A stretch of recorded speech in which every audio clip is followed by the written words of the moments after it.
investing bros, or maybe good evening or even good night. No matter where you're watching in the world, thank you so much for tuning in. I am T Shroom, and today we're going to be getting into some really interesting developments on the charts for Bitcoin. Let's go ahead and let's take a look at those right now. As you can see here, I've got the Bitcoin futures contracts pulled up here. So this is not the spot price of Bitcoin. Rather, this is the price per contract over on the Mercantile Exchange in Chicago. And what you'll notice immediately is that on the 17th, we actually broke down. Now, this is reflected on the spot price of Bitcoin as well.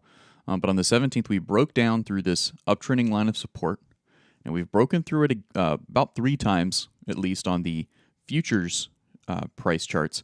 We've broken through it 3 times back here. And we were able to keep its support back here in early December on the 12th. But as of yesterday, the 17th, we broke down and we have printed 3 candles below that uptrending line of support. And we are now approaching the predictive ranges right here, this gold predictive range, which would put us right around 40,500 if we were to come down there and close. Now, we do also have a very big gap right here. Now, this is only reflected on the CME futures trading chart. However, if you take a look at this is the weekly chart, but if you look at the daily chart for Bitcoin spot price, there is no gap, right? And I'll come illustrate this for you in a second. As you can see, there is not a gap here, right? So what gives here? Well, the CME futures are a little different, right? They're a little different. And this gap historically fills. Historically, whenever there's a gap, especially of this size, look at this. This is a whopping 2.7% gap. Very, very large. And historically, these types of gaps do fill, okay? And it is $39,340 is the bottom range of this gap. Of course, you could easily get an overselling force as well that could potentially put it kind of to the next line of support, which would be somewhere around these wicks, probably around 38,915. So, does Bitcoin have more downside to go? I believe it does. Now, it will stay here on the futures charts, but we wouldn't necessarily have to do this next bit here. But I do want to show you guys a little bit of kind of what more than likely is going to happen here. So if you're trading, this is going to be very useful. If you're investing, then this is just going to be kind of an expectation of what may be to come. If you're trading, you may be looking for an exit somewhere up here, back up to 41, maybe even 42,000. 41.8 could be a good time to exit a trade in Bitcoin, especially if you were up here, right? And you were thinking the Bitcoin was going to go higher, maybe bouncing off the midline of the Bollinger Band on the 4-hour. And now you're down, you're underwater on it. You may have a good exit point here around 42,000. Right? Of course, I'm not saying that's going to happen, but more than likely we'll get a rejection off that uptrending. What was uptrending line of support now could be flipped into resistance. Again, if you don't come back and check it, right, and then make a move lower, if we don't come back and check it and make a move lower, and we just trade sideways, then this line of support really kind of remains support until it's checked and flipped into resistance.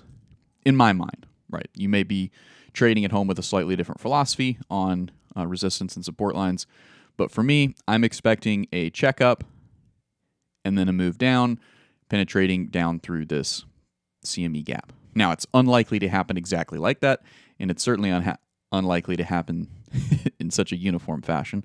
Of course, it won't look like a line. It'll look like candlesticks moving down there. But we could also get an overselling period, which is likely, that would move down here and bring the price down to 38,800. Of course, all of these are very, very rough numbers. You shouldn't be trading based on this at all, right? You should just be taking my perspective and considering it. However, these numbers are very rough. I'm just kind of pulling them off of the side here. Now, what I will say is that there are some technical analysts who are much more compelled and much more convicted on the specific price that they would like to see the bottom come in for on this move lower. But the thing that I'm barely convinced of, which is kind of the most important thing, is that this gap right here wants to be filled, right? One way or another, I think that this gap's going to be filled. And here's a little bit of fundamentals on it as well. Not so much fundamentals, actually, trader psychology. what's next week for the United States and much of the West, Europe, Australia, even some, a lot of Asian families now celebrating Christmas. There's a lot of people around the world that celebrate Christmas. Okay, so people are starting to get checked out. I know I'm even a little bit checked out too, right? I'm honed in because I love crypto, but relative to my previous behavior, right, through the rest of the year, this previous year, this week, I'm starting to feel myself get a little bit checked out. Why? Because I'm thinking about family. I'm buying them gifts. I'm looking at my finances. I'm starting to kind of shift my focus away from markets and my fascination with markets and shift it more towards family and, my local physical world here in North Central Florida. And I think a lot of traders are going to be doing the same. And that's a perfect time for highly sophisticated trading organizations and institutions to come in and make a pretty big play, right? Push the price lower, buy it lower, c'est la vie. That's their ultimate MO. Anybody's trader's MO is to try and predict where the price is going to go and control and influence, hopefully, a move lower for a better entry for those institutions. So it's good to stay vigilant. If you're an investor, this probably isn't going to shake you very much because it's not that big of a move for a volatile asset like Bitcoin. However, it's good to be in the know that there is a big CME futures gap on the charts, and it would put us right around $39,300 on the bottom, and an overselling down to the down to the next lines of support would be around 38,900. Of course, it could go lower. Of course, it could never go down there, right? It's just a matter of what exactly the market wants to do. But ultimately, I would also be very hesitant to short this move. Why? Because you still do technically have the spot Bitcoin ETF approval that could theoretically happen, right? Now, if you're someone who shorts all the time, you might have a lot more confidence. But I'm just saying, fundamentally, there is a big bullish event that is yet to happen that a lot of folks are absolutely anticipating. A lot of traders are anticipating having their finger right squarely on the buy button if that spot Bitcoin ETF were to be approved. Well, thanks for tuning in so much, guys. That is Bitcoin and the CME gap. We're going to be getting to a few more charts here. We've got some pretty interesting news. I had to dig pretty deep to find some good news here. It's not actually, the news isn't great, but it's news that you want to know about. I'm T. Shroom, and I would really appreciate it if you feel like you've gotten some value here. If you didn't know about that CME gap, go ahead, hit subscribe. We're trying to bring it to you here fresh and hot off the skillet. A little bit of TA, a little bit of fundamental analysis, and I'm also going to reveal what I did this weekend in images. I've got some fun images here. But let's go to the chat and see. The Kid Coleman said, as a former FedEx contractor, Christmas sucks. It'll never be the same after doing it for almost 20 years. Yuck. Okay. 87% ish, they got filled, but the longer we don't fill, the less that becomes a magnet per data. Okay. So Fade and TradFi kind of presenting an argument for why that gap may not get filled. And he presents a good point. Because if you look back here, there has been opportunities to come fill this CME gap back here on December 11th. That's actually my birthday, but it didn't. It didn't come down and fill. So that's a good thing to be aware of there, Fade and TradFi. And he's actually presenting the data that it's unlikely to fill the longer it doesn't fill. So something to think about. What I will point out is that we did just get a lower high on the 14th.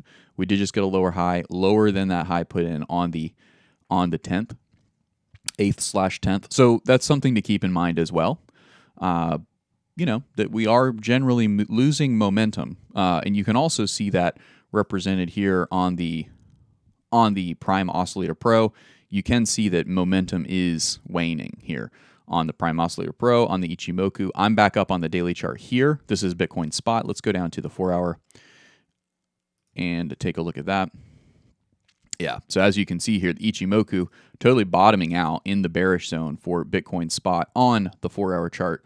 And you're even getting an oversold signal here from Prime Oscillator Pro. So it's important to kind of look where we are in the cycle. We're losing a little bit of momentum, but you also, to Fade and TradFi's point, you're also getting a higher low here.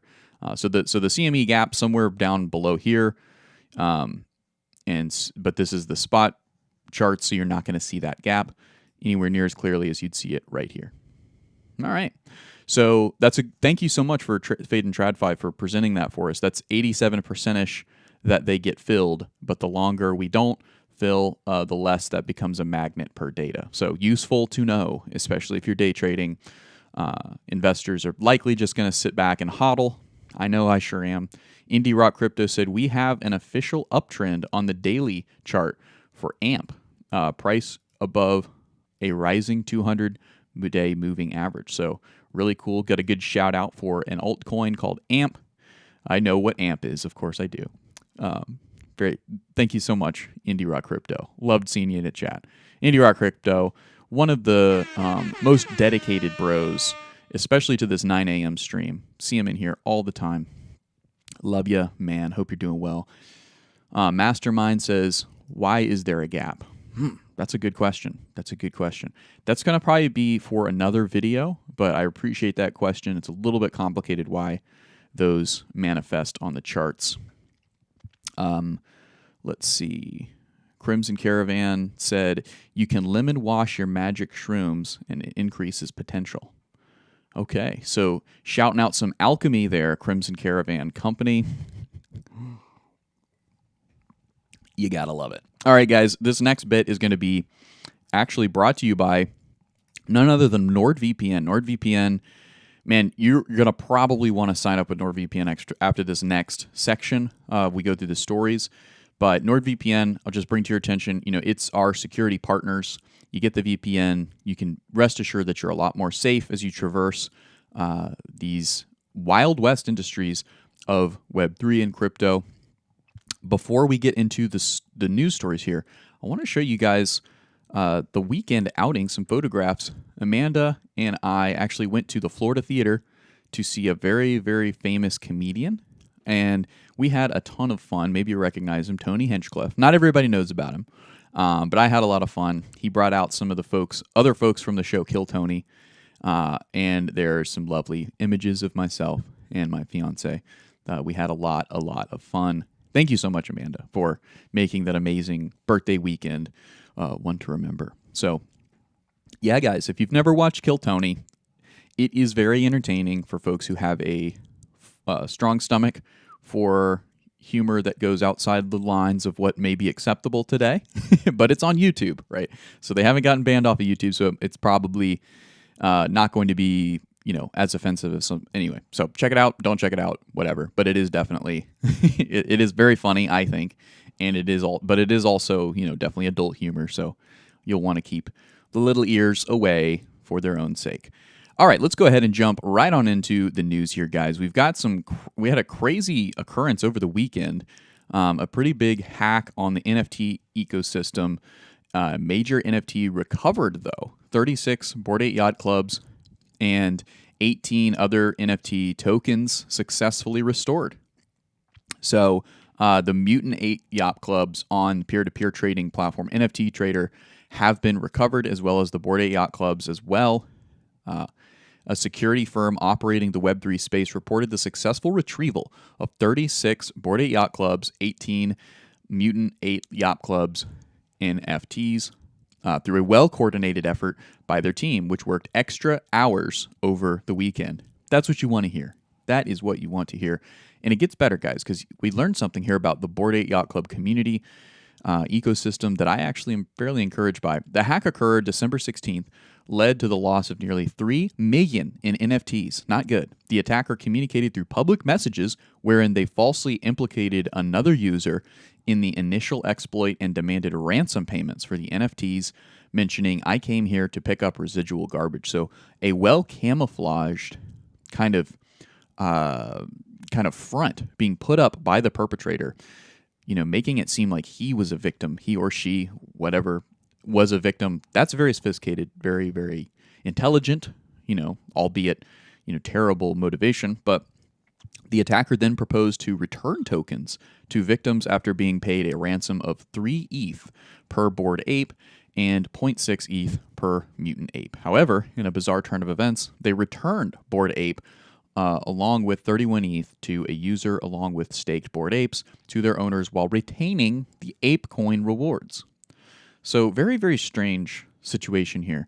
Within a day, a community-led effort by Boring Security, a nonprofit Web3 security project funded by ApeCoin, successfully recovered assets valued at around $267,000. So this is a very bizarre story. It seems to end fairly positively, but yeah, I'm not really sure what to say about this because it seems a little bit sketchy. It seems a little bit strange.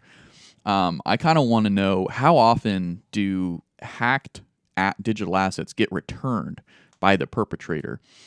It seems strange. I mean, maybe I think what's possible here is that NFTs would probably be very hard to resell on the market if they are knowingly stolen. If they are known to be stolen digital assets. Because if I try to sell them, right, then everybody's going to know, oh, that's a stolen Mutant Ape Yacht Club, or if that's a stolen Bored Ape Yacht Club, right?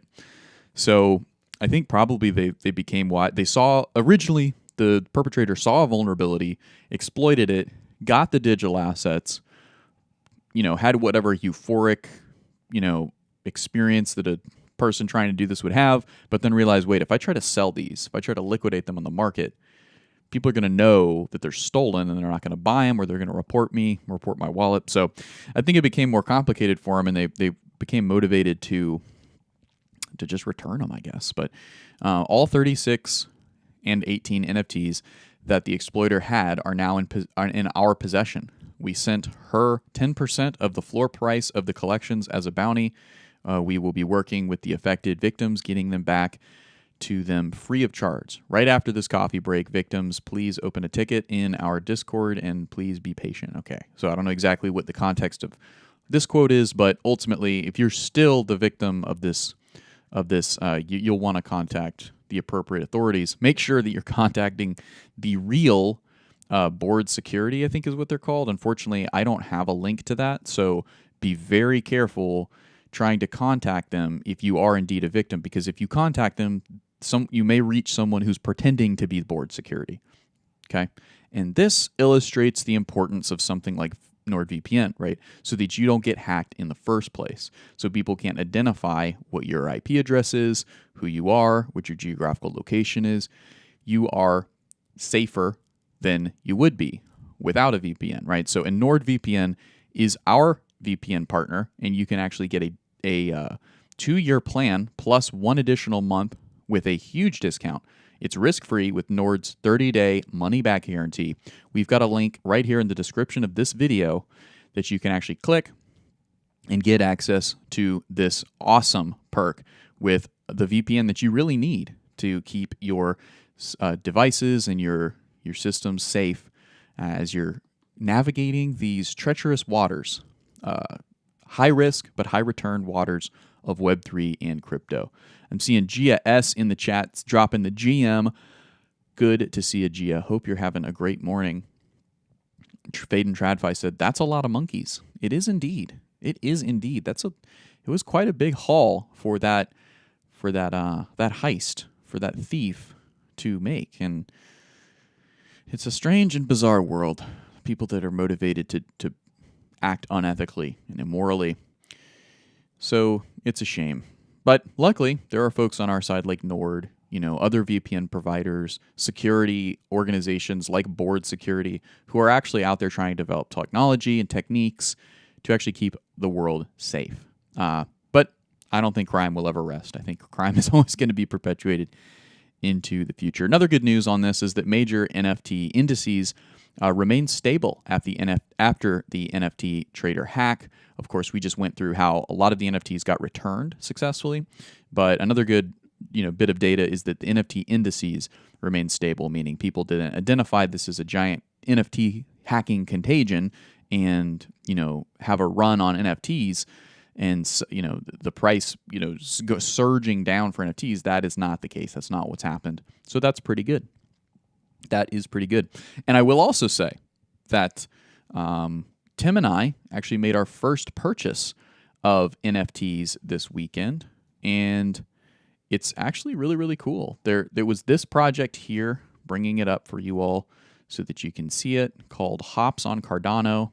Tim and I, my partner Tim, if you're watching the channel for the first time, first of all, subscribe, leave a like, right? But we minted this project, Hops on Cardano. So you can go and take a look at that for yourself. They're Hops on Cardano on good old X, formerly known as Twitter. We've got another bullish story here for you guys.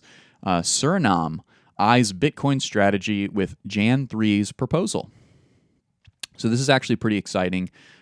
Samson Mao, the chief strategist officer at Jan 3, is known for his influential role in the cryptocurrency space. His involvement in the proposal adds credibility and insight to the potential strategy, suggesting a well-thought-out approach to integrating Bitcoin into Surinam's economic infrastructure. So they don't come out and say that Surinam may be adopting Bitcoin as legal tender. They don't say that in any part of this article, which is interesting, right? But still encouraging because they're going to implement it into the Surinam's economic infrastructure and also integrate it into the economic framework, right? Is another wording that they use. But ultimately, this is bullish, right? Suriname is not a giant country. I've got it pulled up here. You can see it's another South American country.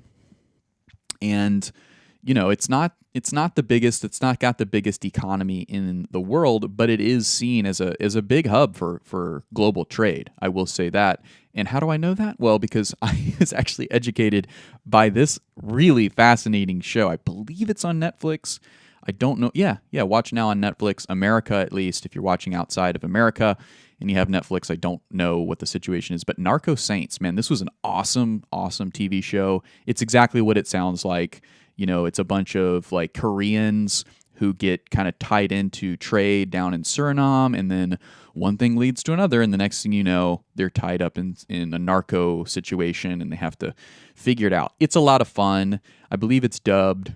Don't expect a Steven Spielberg level of writing, but it is a lot of fun to watch. And I learned a little bit about Suriname, which, back to what matters here, this country may actually be taking some big steps in a direction that will be very bullish for Bitcoin. So always exciting to see. I'm T. Shroom, and I'm a huge proponent of these type of stories. It's nice to see the ETF stories and the 10-year yields coming down that can boost Bitcoin's price. And of course, the spot Bitcoin ETFs being approved. But these are the kind of stories that have a lot more long-lasting impact, in my opinion, for the true philosophy of Bitcoin, which is for it to be a tool to help folks come out of poverty. And in America, yes, there's poverty, but outside of America, there is so much more poverty. And so it's good to see that South American countries are continuing to pick up steam. You have El Salvador, which is over here, and you also have Argentina, which is down here.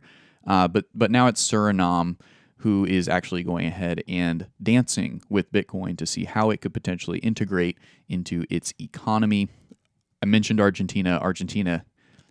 We've yet to really hear anything Bitcoin related from Javier Milei, who's the recent elected president down there. But I still have faith. I still am excited to see what exactly Javier has in store. Well, let's go back to the chat here. Fade and TradFi said, NFTs, I have a really bad track record with NFTs. Yes. I really like the Narco shows. They was good. Yeah. Let's see. Brian D said, whew, I like that NFT. I would have taken my like back if you purchased the other recent NFT. Okay. A mellow fellow said, my dad is Guyanese and doesn't like Bitcoin. I'm going to bring this up to him and see what he thinks. Yeah, you absolutely should. Spread the awareness, spread the good education here of some major developments. GS said, I've liked and shared. Have you? Guys, that is one thing that we very rarely ask you to do, is to share these videos. It looks like a mellow fellow has a good reason to share the video because his dad is Guyanese, which, in case you're not tracking, Guyana is right next to Suriname there in South America. So he has a reason to. But the biggest reason for this video is obviously this giant CME gap here on the Bitcoin futures chart. So it's something to think about for sure. Please share this video with people who, especially, your family, who you might be seeing this weekend for Christmas this weekend. Next week for Christmas, maybe you'll be seeing them this weekend. People celebrate the holidays all over the map, all over the calendar. So share this with them, prime them a little bit, give them a little bit of education of what Bitcoin is, what the price charts look like, and then when you make that pitch, right, when you try to close the deal, an orange pill your family, it might be a little easier, especially seeing not major countries, but countries around the world, considering integrating Bitcoin into their economy. I wonder the article doesn't really say it, but I wonder what that's meant by integrate Bitcoin into their economy. Does that mean hold it in the national treasury as a reserve kind of asset, or what? What does it mean? All right, let's take a look at some charts here as we close. I haven't seen many called out here from the audience, from you guys, but I'll probably highlight the ones that are seeing some volatility. Crimson Caravan said Guyana is being invaded by Venezuela right now. Wow. Okay. That's something that I don't think I knew. So, and also I don't know how true that is, Crimson Caravan. Not to say anything against you, but I don't want to necessarily spread something that may not be true. But for all I know, it is true. So thank you, Crimson Caravan, for letting us know. Indie Rock Crypto said, I expect a gap down before we fill the gap up from 39K. Yeah. So my hunch here, guys, for what it's worth, is I do think that we are going to fill this gap to the downside. Even though it was brought to our attention by Fade and TradFi, that there is actually less of a chance. The more that it's ignored, there's less of a chance that the gap gets filled. I do know and believe that, but I still do think that we'll get a gap down. And it's probably going to come in confluence with loss of interest in crypto and trading in general through the holidays. So it'll be lower volume, and then there'll be some kind of FUD perhaps, or maybe not even FUD, but just that loss of interest I think will lead to market movers that really want to see a lower price for Bitcoin really trying to push it down. And this would be a good opportunity to do that. Another major line of support here would be 28,200, right? So if it gets or 28,300, I should say. So if it gets much lower than that, as a trader, I would be very scared, right? If I'm in any kind of especially levered long position. As an investor, I'm not even shaking in my boots at all, right? As a hodler. But that would be a major line of support as well, that if broken, would have me a bit concerned. All right, let's go ahead and take a look at some other charts here. Atom down 4.4%. Let's take a look at the structure there for Atom. Yeah, so it looks like it's actually broken down quite a bit, getting back into that equilibrium zone. Maybe another buy spot, but you do have this uptrending line of support that would bring Atom down to $10.06 from where it is now $10.60. So something to think about there for Atom. Let's see what else we got going on here. Caspa is not really moving much today, but you can see it had a pretty big correction over the weekend, is now kind of playing with this equilibrium zone here on the 4-hour for Caspa. It also happens to coincide with this line of support that would be coming in from this, not really line of support, but from this high back here in November 9th that got up to 9 cents. And so that is kind of where it looks like Caspa's kind of finding some support right now.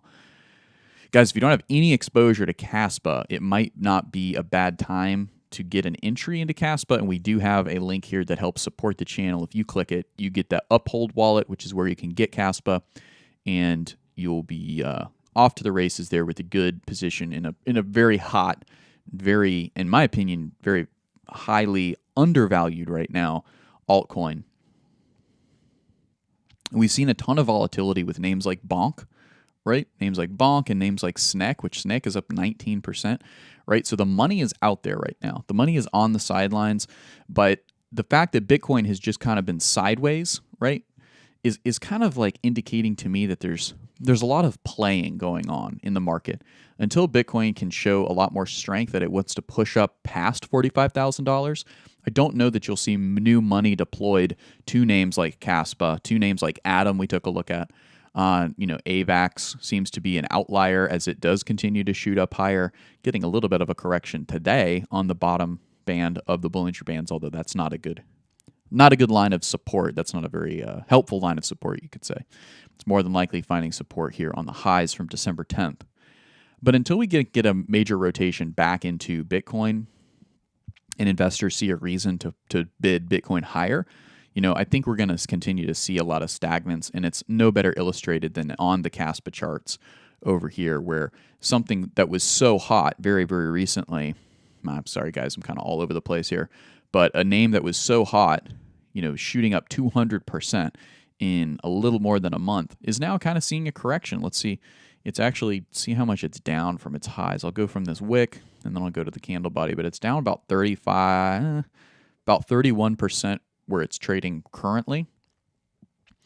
It's down about 40% wick to wick, and then candlestick to current trading, it's down 28%, and then down to the wick is down 35%. So a name that's down about 35% that was so hot just very, very short period ago. I'll go out to the daily chart to show you guys in case you haven't been tracking Caspa's price. I mean, look at this bad boy. I'm not even lying. Up 200%, right? In a matter of a little more than a month. Absolutely incredible there. And now, you're seeing it cool off and more than cool off, really come back and test this high back here from November 10th. So that's Caspa. We've taken a look at it. Chainlink coming in, surprising us a little bit, up 2%. However, it is also kind of towards the bottom end of this channel that it's trading in here.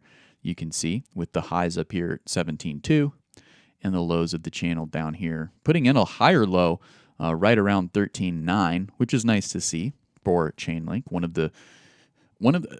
Tim and I were actually talking about this. Other than Bitcoin, Chainlink actually is a longer hold for me than even Ethereum. I think Chainlink has shown that it is the coin to assist all coins, right? It is too big to fail in some sense. So many blockchains would really suffer functionality from a functionality standpoint if Chainlink were to go away. Ethereum obviously would as well, but there's a decent amount of other layer ones that could come in and do what Ethereum is doing and doing it cheaper and faster too, right? But without Chainlink, you'd have a lot of problems in Web3. Bitcoin obviously kind of stands alone as what it is, Bitcoin. I don't need to explain that too much, but Chainlink definitely seems to be, you look at the long, because we were asked on Friday, either Friday or Saturday, what coin would you buy to retire, right? Bitcoin was the obvious answer. And then I couldn't really think of many others, and then Tim brought up Chainlink, and I agreed. So Chainlink and Bitcoin. And it just so happens to be that we're starting off this Monday morning, starting off this fresh pre-Christmas week with a 2% move to the upside there for Chainlink. All right, well, let's take a look at the Dixie here as we kind of close out the show. Guys, thank you so much for coming in and watching with me and kind of bringing some support in what is predictably going to be a lower interest week for crypto and for financial markets in general. But as you can see here on the Dixie continued to push lower over the weekend and finally has kind of settled here towards the midline of the regression trend here and the bottom line. So it's kind of diddling in the middle of the midline and the bottom line, put simply, kind of like what it did back here in April of 2023. This is the Dixie, of course. This is the purchasing power of the dollar relative index. And as you can see, it's really like to play in the middle here of the midline and the bottom line. Hasn't spent when it gets up above the midline of this regression trend, it doesn't spend a ton of time up there. It spent the most time here from September in through November. But as you can see here, it just barely bought up and didn't spend more than a month in there back in June.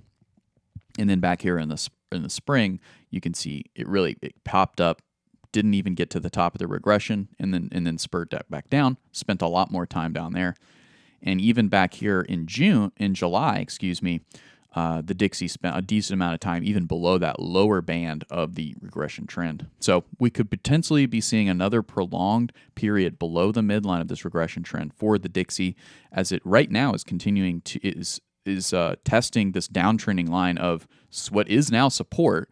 Testing that as, again, and seeing if it can break down through that. This, of course, a move down for the Dixie, very bullish for Bitcoin. So this could be compelling. This could be the compelling momentum needed kind of for Bitcoin to push up above 45,000, right? Not saying that that's going to happen because Dixie doesn't move extremely quickly, right? You could see just this move completely sideways or just play down on this line of support before breaking through, and that could happen for months. We could see the Dixie right where it is, in February of 2024, right? So something to keep in mind. Just because the momentum is to the downside for the Dixie and markedly so even on the daily as illustrated by the Ichimoku does not mean that Bitcoin is going to come slamming higher, right? So that's the Dixie. Let's take a look at the 10-year yields for the U.S. Treasuries. Man, it is just continuing to sell off. Had two very big candlesticks on the 13th and then the 14th.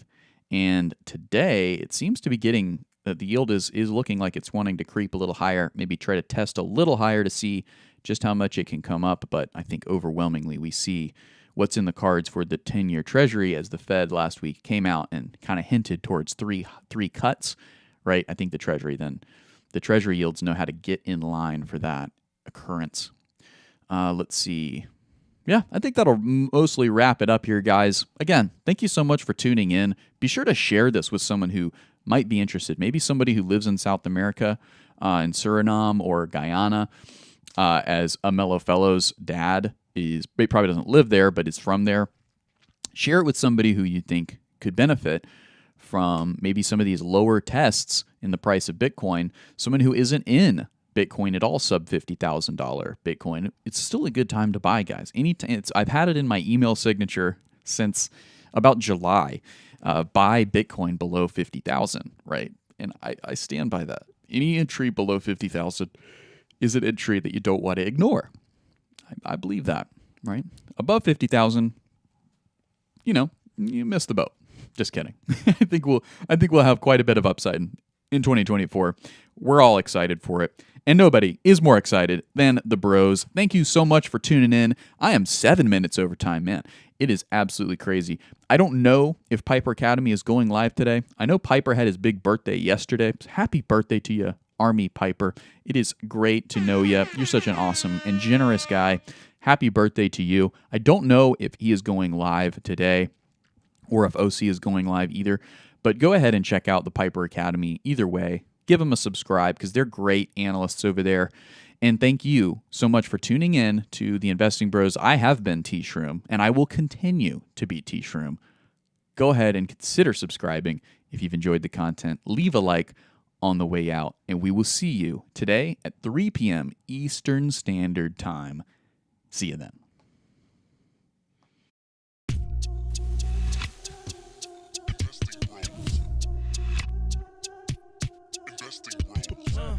Trying to make paper, turn that better to cake. Money like Lego, connect the dots stack bank. We are investing bros. We are investing bros. Army pipe, lethal on trade. Entries and exits, worthy of praise. Tim, the professor of the TA. Shout it out loud on the PA. T-Shroom's news got the word. Doing better than what he deserves. Beamer, leave no evidence. Soon fly coop with his dividend. Trying to make paper, turn that better to cake. Money like Lego, connect the dots stack bank. We are investing bros. We are investing bros.